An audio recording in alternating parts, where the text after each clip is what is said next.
Selamat pagi, apa kabar Anda pemirsa? Berjumpa lagi dalam Berita Mataram hari ini. Sejumlah berita penting dan menarik lainnya telah kami siapkan untuk Anda. Di antaranya, puluhan pelajar yang akan berangkat melanjutkan pendidikannya keluar daerah menjalani rapid test gratis bertempat di posko gugus tugas COVID-19 Pendopo Bupati Lombok Timur akhir pekan ini. Seorang pemuda diringkus tim unit reserse kriminal kepolisian sektor Cakra Negara karena membobol rumah dan mencuri bahan bangunan milik warga. Menikah tidak harus bernuansa kemewahan. Seorang gadis di Pulau Lombok rela dinikahi kekasihnya dengan mas kawin sebuah sandal jepit dan segelas air putih yang sengaja diminta karena tidak ingin merepotkan sang suami. bersama saya Rian Muhdar, inilah Berita Mataram selengkapnya. Puluhan pelajar yang akan berangkat melanjutkan pendidikannya keluar daerah menjalani rapid test gratis bertempat di posko gugus tugas COVID-19 Pendopo Bupati Lombok Timur akhir pekan ini. Rapid test dilakukan untuk memastikan kondisi kesehatan mereka sebagai syarat administrasi untuk berangkat keluar daerah. Sebanyak 31 pelajar di Kabupaten Lombok Timur yang akan melanjutkan pendidikannya di luar daerah dan ke luar negeri menjalani rapid test gratis di posko gugus tugas COVID-19 Pendopo Bupati Lombok Timur akhir pekan ini. Rapid test dilakukan tim medis dari Dinas Kesehatan Kabupaten dengan mengambil sampel darah dan juga mengecek suhu tubuh serta lendir tenggorokan dan hidung peserta. Selain untuk memastikan kondisi kesehatan para pelajar, rapid test juga diperlukan sebagai syarat administrasi yang diharuskan pihak terkait saat hendak berangkat keluar daerah. Berdasarkan data tim gugus tugas dari puluhan pelajar yang menjalani rapid test, hingga saat ini petugas belum menemukan adanya pelajar yang reaktif COVID-19. Lombok Timur melalui gugus tugas memberikan pelayanan rapid test kepada mahasiswa atau sekolah warga Lombok Timur yang melanjutkan sekolahnya kembali ke daerah tempat sekolahnya yang berada di luar Pulau Lombok. Sampai dengan hari ini sudah ada 31 orang yang dilayani dengan berbagai tujuan sekolah ya, di antaranya Surabaya, Jakarta, Jogja dan lain-lainnya. Pelayanan rapid test bagi mahasiswa ini gratis. Ke Jogja. Ke Jogja, kuliah. Iya, kuliah. Dengan adanya rapid test gratis ini, tanggapannya seperti apa nih? Bersyukur sih, soalnya kan ini dengar-dengar juga bayar biaya rapid test ini kan lumayan ini kan tinggi. Jadinya kalau ada gratis segini mempermudah sih.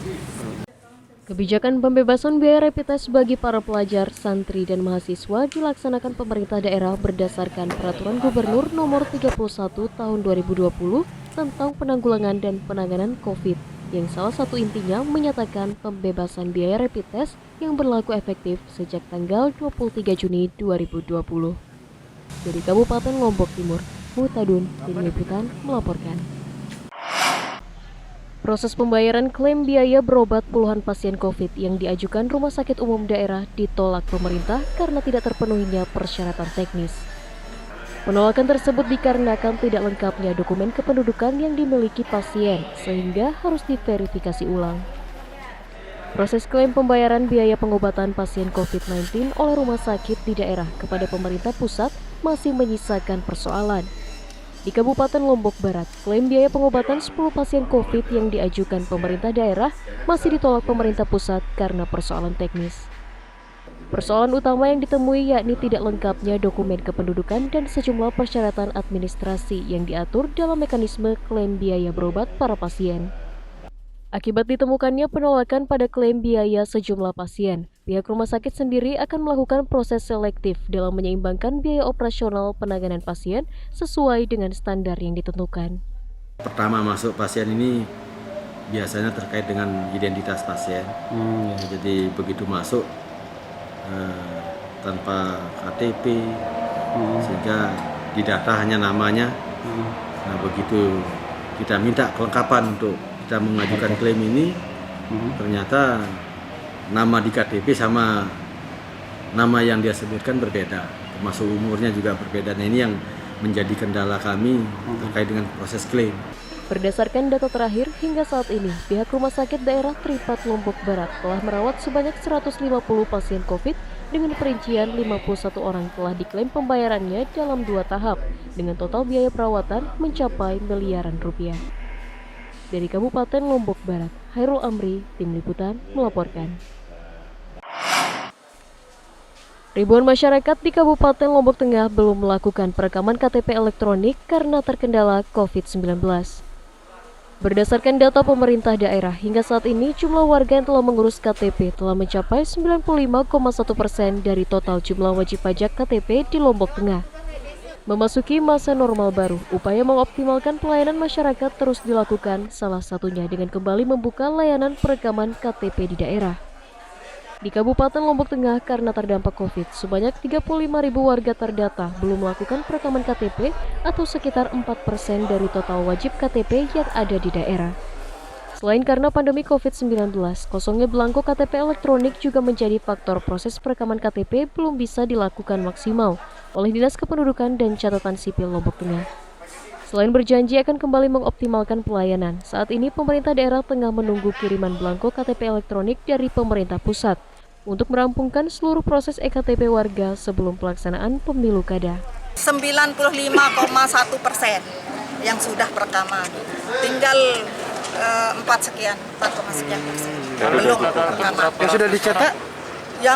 Kalau ditotalkan sekitar berapa ya? 35.000. Yang belum perekaman. Berdasarkan data terakhir, jumlah warga yang telah mengurus KTP di Kabupaten Lombok Tengah telah mencapai 95,1% dari total jumlah warga wajib KTP yang terverifikasi oleh pemerintah daerah. Dari Kabupaten Lombok Tengah, Lukmanul Hakim, Tim Liputan melaporkan. Pemerintah daerah Kabupaten Lombok Barat mulai melakukan penertiban sejumlah aset daerah yang diduga dikuasai dan dimanfaatkan oknum tertentu untuk kepentingan pribadinya.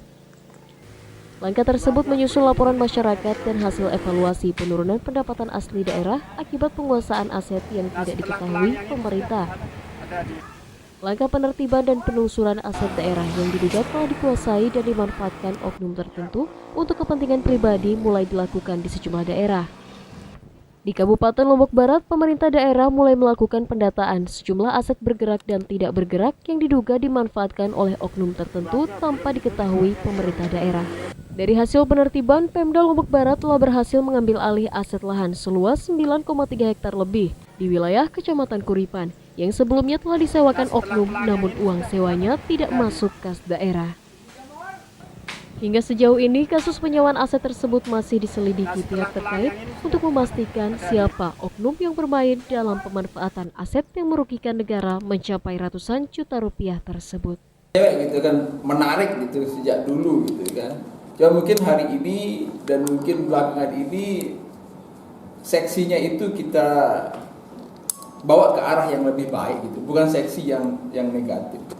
Karena selama ini penikmat aset yang selama sebelum ini kan banyak untuk kepentingan pribadi gitu. Garis bawahi itu banyak untuk kepentingan pribadi dan untuk pribadi bukan untuk daerah. Sejumlah warga yang saat ini menggarap lahan milik Pemda menyatakan mereka diizinkan mengelola lahan setelah membayar 100.000 per are kepada oknum yang mengaku sebagai petugas aset. Saya kemarin sama Subak. Oh, sudah sewa ya? Ya. Berapa sewanya setahun? 150 per hari. Di situ berapa ambil? 1 hektar. Berapa jadinya itu semuanya? Tinggal dikalikan itu.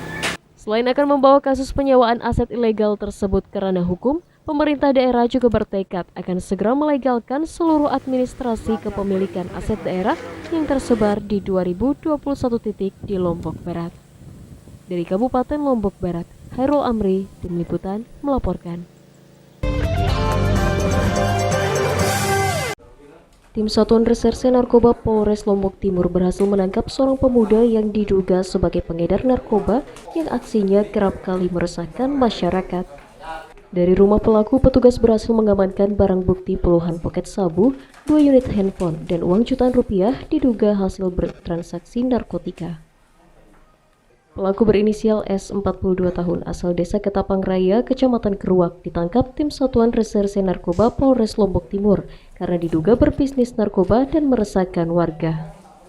Penangkapan pelaku karena laporan masyarakat yang resah dengan ulahnya kerap mengedarkan narkoba. dan telah lama masuk dalam daftar incaran petugas. Atas laporan tersebut, pelaku akhirnya ditangkap di rumahnya dan berhasil menyita 10 paket sabu seberat 2 gram, 2 unit handphone, 2 skop plastik, dan uang tunai 8,5 juta rupiah.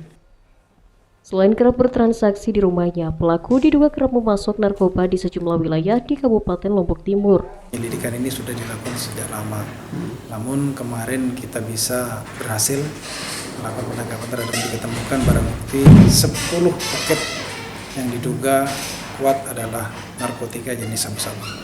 Akibat perbuatannya, pelaku sementara mendekam di sel tahanan Polres Lombok Timur dan dijerat pasal 114 ayat 2 Undang-Undang Nomor 30 Tahun 2009 tentang narkotika dengan hukuman di atas 5 tahun penjara. Dari Kabupaten Lombok Timur, Mutadun, Tim Liputan, melaporkan.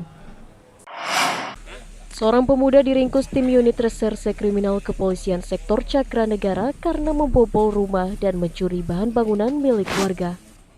Selain meringkus pelaku, petugas menyita belasan dus keramik dan sebuah pintu kamar mandi sebagai barang bukti.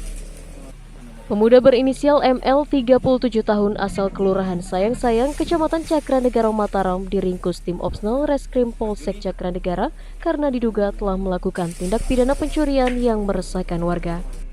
Penangkapan pelaku berkat laporan korban yang mengaku rumahnya dibobol maling dan belasan bahan bangunan miliknya hilang. Berdasarkan laporan tersebut dan pemeriksaan sejumlah saksi tetangga korban, petugas kemudian melakukan penyelidikan dan akhirnya berhasil menangkap pelaku di rumahnya. Selain meringkus pelaku yang diketahui merupakan residivis, petugas juga menyita 13 dus keramik dan sebuah pintu kamar mandi plastik sebagai barang bukti. Pengakuannya kepada petugas, pelaku beraksi saat korban tidak berada di rumah dengan melompat tembok dan merusak jendela rumah, kemudian menggondol bahan bangunan yang rencananya akan dijual untuk berjudi. Kami menerima laporan dari seorang warga yang kebetulan sedang membangun rumah atau kediaman. Nah, suatu pagi hari didapati bahwa barang-barang bahan bangunannya termasuk pintu dan keramik sudah hilang. Ini mengambil barang-barang tersebut pada saat malam hari berupa satu buah pintu seperti yang di belakang tadi itu. Kemudian ada 40 pak keramik yang sudah terpasang. Atas perbuatannya kembali mencuri barang milik orang lain, pelaku kini harus kembali berurusan dengan hukum dan dijerat pasal 363 Undang-Undang KUHP tentang pencurian dengan pemberatan dengan ancaman hukuman 7 tahun penjara. Dari Kota Mataram, Awaludin, Tim Liputan, melaporkan. Memasuki tatanan kehidupan normal baru, jajaran Korem 162 Wirabakti bersama pemerintah daerah mengecek penerapan protokol COVID-19 di Pasar Jolojo, Kopang, Kabupaten Lombok Tengah. Selain mensosialisasikan wajib masker, hal tersebut untuk mengecek kedisiplinan warga dalam penerapan protokol kesehatan saat beraktivitas di pasar. Langkah peningkatan disiplin menuju tatanan kehidupan normal baru terus dilakukan pemerintah daerah bersama instansi terkait di daerah. Di Kabupaten Lombok Tengah, Komandan Korem 162 Wirabakti bersama pemerintah daerah Lombok Tengah mengunjungi komplek pasar tradisional Jolojo Kopang yang menjadi salah satu sentral berkumpul masyarakat. Selain mengecek kedisiplinan warga dalam mengenakan masker, petugas juga melakukan sosialisasi untuk menyadarkan tentang kewajiban mengenakan masker di tempat umum dan saat beraktivitas di luar rumah. Meski tidak memberikan tindakan berupa sanksi, dalam pemantauan tersebut petugas membagikan masker ke sejumlah pedagang dan pengunjung pasar yang ditemukan belum menggunakan masker. Alhamdulillah saya lihat sudah menggunakan prosedur protokol COVID. Semua yang belanja harus ditermogan, dicek suhunya. Suhunya harus di bawah 37,5 derajat. Kemudian setelah itu yang belanja juga uangnya harus masuk box sterilisasi uang, sehingga uang yang digunakan juga harus steril. Pasar Jolojo pasar contoh lah untuk penerapan protokol COVID. Ya. Artinya ini sudah luar biasa Pak Danrem langsung mengevaluasi ke lapangan. Beliau tadi menyampaikan bahwa pasar Jolojo ini menjadi percontohan. Tentu di Lombok Tengah, pasar lain juga kita seperti ini lah protokol COVID-nya. Dalam rangka pencegahan resiko COVID, Pemda bersama instansi terkait terus melakukan sosialisasi kepada warga untuk meningkatkan kedisiplinan menerapkan protokol kesehatan memasuki masa normal baru yang dimulai awal bulan Juli 2020. Dari Kabupaten Lombok Tengah, Lukmanul Hakim, Tim Liputan, melaporkan. Dalam rangka mengatasi dampak pandemi, pemerintah daerah Provinsi Nusa Tenggara Barat menyiapkan sejumlah regulasi untuk menopang pemberdayaan sektor usaha kecil menengah serta industri kecil menengah masyarakat terdampak. Selain menopang keberadaan UKM dan IKM, nantinya regulasi tersebut diharapkan mampu menjadi acuan menggeliatkan kembali produktivitas mereka pasca pandemi. Upaya optimalisasi sektor industri kecil dan menengah di tengah pandemi menjadi salah satu atensi daerah menuju masa normal baru saat ini. Di Kota Mataram, pemerintah daerah Provinsi NTB saat ini tengah menyiapkan regulasi berupa kebijakan untuk menopang pemberdayaan sektor IKM dan UKM masyarakat yang terdampak COVID-19. Regulasi tersebut nantinya akan diterbitkan dalam bentuk peraturan gubernur sebagai kepala daerah sebagai bentuk perlindungan terhadap tak kurang dari 3.000 UKM yang berfokus pada pemberdayaan dan pendampingan sektor industri kecil secara berkesinambungan oleh pemerintah daerah. Salah satu yang telah dilakukan pemerintah adalah dengan memberikan peluang kepada ratusan UKM dan IKM di NTB dalam proses penyiapan ratusan ribu paket jaring pengaman sosial yang diharapkan mampu menghidupkan ekonomi mereka di masa pandemi.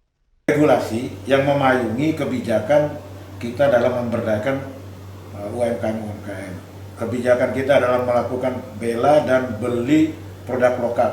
Pilihan untuk memberdayakan UMKM itu ternyata juga hanya diakui oleh BI dan segala macam. Dalam COVID ini mulai bergeraknya dari mana adalah mempertahankan produksi yang bertumpu pada UMKM ini. Selain melakukan pemberdayaan, nantinya regulasi tersebut diharapkan mampu mengoptimalkan pemetaan jumlah UKM berikut produknya, sehingga bisa terus diberdayakan dengan melibatkan sinergitas lintas OPD terkait di NTB. Dari Kota Mataram, Emi Kusuma, Tim Liputan, melaporkan. Menikah tidak harus bernuansa kemewahan. Seorang gadis di Pulau Lombok rela dinikahi kekasihnya dengan mas kawin sebuah sandal jepit dan segelas air putih yang sengaja diminta karena tidak ingin merepotkan sang suami. Pernikahan tersebut berlangsung sederhana, disaksikan keluarga dan ramai menjadi perbincangan warga desa dan viral di media sosial. Sepintas tidak ada yang berbeda dengan pernikahan Helmi Susanti 20 tahun dan Iwan Firman Wahyudi 24 tahun, warga dusun Sendong, Desa Brahim, Kecamatan Praia Tengah, Kabupaten Lombok Tengah yang digelar Jumat malam. Namun acara pernikahan sakral tersebut cukup menuai simpati warga karena sang mempelai laki-laki, Iwan Firman Wahyudi, mempersembahkan sepasang sendal jepit dan satu gelas air putih sebagai mas kawin untuk sang istri. Proses pernikahan mereka pun berjalan lancar dan direstui oleh kedua orang tua dan ramai diperbincangkan warga desa dan menjadi viral di media sosial. Usai menikah, pasangan berbahagia tersebut menuturkan perkenalan mereka bermula dari media sosial dan sempat menjalin hubungan jarak jauh selama 1 tahun karena mempelai wanita bekerja di Arab Saudi.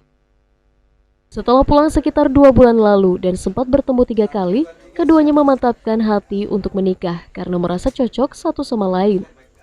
Adapun mas kawin sendal jepit dan 1 gelas air putih sengaja diminta mempelai wanita karena tidak mau memberatkan pasangan yang dicintainya yang saat ini masih bekerja serabutan.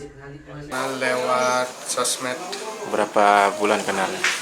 Sekitar 1 tahun. 1 tahun. Kurang lebih 1 tahun. Lewat Facebook ya? Lewat Facebook. Itu posisinya si perempuan ini waktu itu di mana itu kenalnya? Di Saudi. Menjalin hubungan itu 2 bulan. 2 bulan.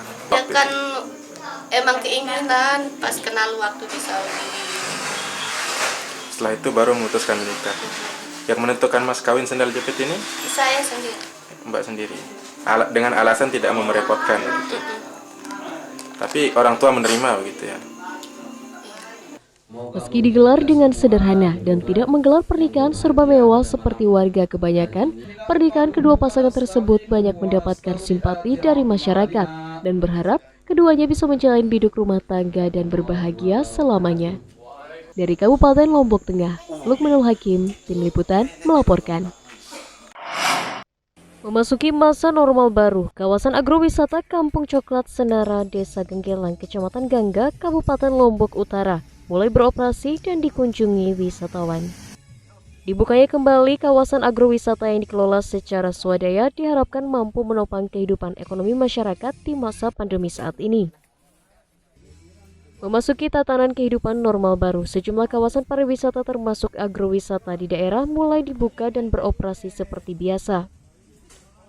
Di Kabupaten Lombok Utara, kawasan agrowisata Kampung Coklat Senara di Dusun Senara, Desa Genggelang, Kecamatan Gangga kini mulai dibuka untuk wisatawan setelah ditutup 3 bulan karena wabah COVID-19. Pembukaan kawasan agrowisata yang mengusung tema wisata edukasi dan kuliner olahan yang dikelola secara swadaya oleh kelompok masyarakat tersebut menjadi harapan baru warga sekitar untuk kembali menggeliar di tengah pandemi saat ini. Meski diprediksi angka kunjungan tidak akan seramai sebelumnya, namun saat ini pengelola kawasan agrowisata mengaku telah siap beroperasi sebagai langkah positif menuju normal baru yang digulirkan pemerintah. Saya dari Kediri, Lombok Barat. Oh, pertama kali ke sini? Ya, alhamdulillah ini pertama kali ke sini. Masya Allah, kebun coklat ini lebih bagus daripada yang saya kira sebelumnya. Ya. Itu banyak sekali deh itu. Kisarannya kita hitung rata-rata itu 50-100 orang per hari. Per hari. Dari asing juga? Lokal, asing. Kalau sekarang? Ya belum, nggak ada. Mungkin 10, 1 aja kadang-kadang ada. Untung datang itu. Adalah istilahnya. Setelah sempat tutup selama pandemi, pembukaan kawasan agrowisata diharapkan warga bisa menjadi salah satu harapan sekaligus penopang ekonomi mereka untuk bertahan di masa pandemi saat ini. Dari Kabupaten Lombok Utara, Ahmad Sonhaji, Tim Liputan, melaporkan.